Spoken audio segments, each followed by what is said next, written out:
అమ్మా నూకాలమ్మ తల్లి, ఎంత ప్రశాంతమైన రూపం తల్లి నీది. అనకాపల్లిలో కొలువై నమ్మిన వారి కొంగు బంగారమై నిలిచే, కోరిన కోర్కెల్ని నెరవేర్చే తల్లి.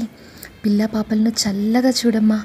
ఈరోజు నీ జాతర జరిగే కొత్త అమావాస్య వేళ నిన్ను చూడాలని ఉండే భక్తజన సంద్రానికి నీ చల్లని దర్శన భాగ్యాన్ని ఇచ్చి అంగరంగ వైభోగంగా జరిగే ఉత్సవాలను కళ్ళారా వీక్షించేలా చూడమ్మా.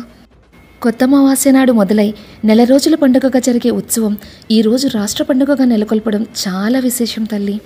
మీకు తెలుసా అండి, మన అనకాపల్లి నూకాలమ్మ తల్లి క్షేత్రం దాదాపు 5.5 శతాబ్దాల చరిత్ర కలిగిన క్షేత్రం. ఎన్నో తరాల నుంచి అనగాదేవిగా, కాకతాంబగా, నేడు నూకాలమ్మ తల్లిగా అందరి ఇలవేల్పుగా కొలువైన ఆ తల్లిని కన్నులారా దర్శించినా చాలు కొన్ని కోట్ల జన్మల పుణ్యం లభిస్తుంది. నిత్యం ధూపదీప నైవేద్యాలతో దేదీప్యమాన కాంతులతో విరాజిల్లుతున్న ఆ చల్లని తల్లి రూపం ఎంత వర్ణించినా చాలదు.